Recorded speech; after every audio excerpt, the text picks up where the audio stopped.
తాకట్లో ఉన్న మీ బంగారాన్ని విడిపించి ఆ రోజు ఆన్లైన్ రేటుకి కొంటాం. Sharma gold company.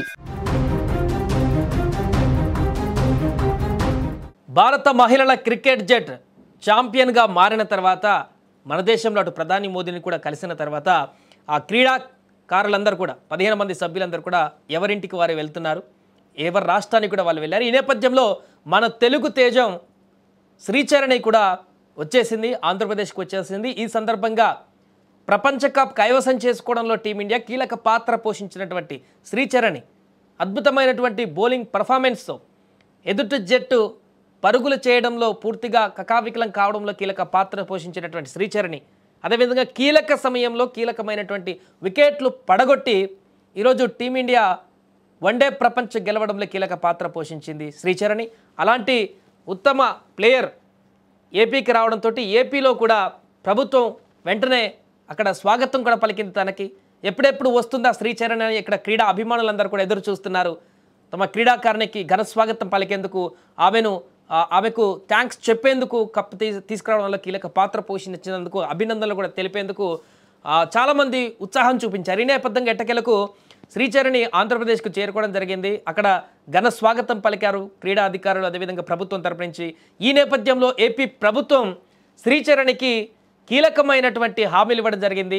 గ్రూప్ 1 ఉద్యోగంతో పాటుగా ఈ యొక్క సందర్భంలో భారతదేశానికి ఇంత ఖ్యాతి తెచ్చిపెట్టినటువంటి ఒక అద్భుతమైనటువంటి పర్ఫామ్ చేసినటువంటి తనకి 2.5 కోట్ల రూపాయల నజరానాను కూడా ప్రకటించింది. అలాగే కడపలో ఇల్లు కూడా కట్టిస్తామంటూ కూడా హామీ ఇచ్చింది ప్రభుత్వము. దీంతో ఏపీ సర్కారుకు శ్రీచరణి ధన్యవాదాలు తెలిపారు. అదే రకంగా కాసేపు ముఖ్యమంత్రి చంద్రబాబు నాయుడు గారితో కూడా శ్రీచరణి మాట్లాడడం జరిగింది, వారితో ముచ్చటించడం జరిగింది. టోర్నమెంట్కి సంబంధించి అంటే ఆ గెలుపుకు సంబంధించి ఏ రకమైనటువంటి ప్రణాళికలు లేకుంటే క్రికెట్ ప్రయాణానికి సంబంధించి మాట్లాడడం జరిగింది. ఈ నేపథ్యంలో చంద్రబాబుతో మాట్లాడినటువంటి అంశాలకు సంబంధించి శ్రీచరణి ఆ యొక్క విషయాలను గుర్తు చేసుకుంటూ కొంత భావోద్వేగానికి గురైందని చెప్పవచ్చు. సార్ నా మీద నమ్మకం పెట్టుకున్నారు, ఇంకా చాలా ఎక్స్పెక్ట్ చేస్తున్నారు, ఆ నమ్మకాన్ని నేను నిలబెట్టుకుంటానంటూ కూడా సీఎం సార్ నన్ను నమ్ముతున్నారు, ఆ నమ్మకాన్ని నిలబెట్టుకుంటా, ఖచ్చితంగా నిలబెడతానంటూ కూడా శ్రీచరణి ప్రెస్ మీట్లో ప్రకటించడం జరిగింది. అంటే ఆ నేపథ్యంలో చంద్రబాబు గారితో మాట్లాడినటువంటి సందర్భంలో శ్రీచరణి యొక్క ప్రతిభని ముఖ్యమంత్రి అక్కడ గమనించి తను ఈ యొక్క ప్రపంచ కప్ ఫైనల్ విజేతగా నిలిచినంత మాత్రాన ఇంతటితో అయిపోలేదు, ఇంకా చాలా శిఖరాలను అధిరోహించేటువంటి సత్తా నీలో ఉంది, ఇంకా అద్భుతమైనటువంటి కెరీర్ని ముందుకు తీసుకువెళ్ళేటువంటి ఆ యొక్క స్టఫ్ నీ దగ్గర ఉంది, నువ్వు ఆ నమ్మకాన్ని నిలబెట్టాలి, ఇంకా ముందుకు ఎదగాలి అని చెప్పేసి ముఖ్యమంత్రి అక్కడ చెప్పినట్టుగా కనపడుతుంది శ్రీచరణి చెప్పిన మాటలను బట్టి చూస్తే. అందుకే సార్ నన్ను నమ్ముతున్నారు, ఇంకా ఆ యొక్క నమ్మకాన్ని మరింతగా నిలబెడతానని మాట కూడా ఇచ్చాను, ఖచ్చితంగా ఆ దిశగా నా యొక్క ప్రణాళికలు ఉంటాయంటూ కూడా శ్రీచరణి చెప్పారు. అంతేకాకుండా అక్కడ ఆంధ్రప్రదేశ్ ప్రజల అభినందనలు, వారి నుంచి వస్తున్నటువంటి రెస్పాన్స్ కూడా చాలా అద్భుతంగా భావిస్తున్నానంటుగా కొంత భావోద్వేగానికి కూడా గురయ్యారు.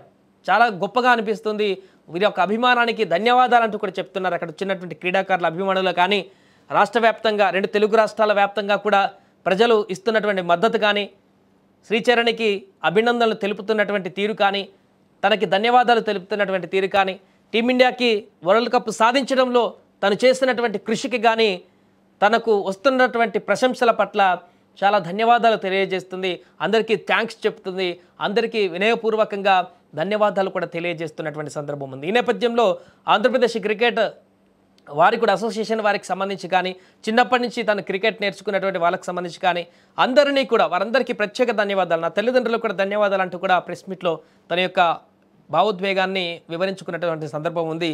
ఒకసారి శ్రీచరణి మాట్లాడినటువంటి అంశం కూడా ఉంది, వారు ఒకసారి ఏం మాట్లాడిందో చూద్దాం. సార్ నాతో జస్ట్ ఒకటే చెప్పారు మ్యామ్, అంటే ఇప్పుడు ఇంత అంటే ఇప్పుడుతో ఆగద్దు, లైక్ ఇది జస్ట్ స్టార్టింగే, you need to be more, like అంటే నువ్వు ఇంకా చేయగలవు, so you can do more అనేసి చెప్తాను.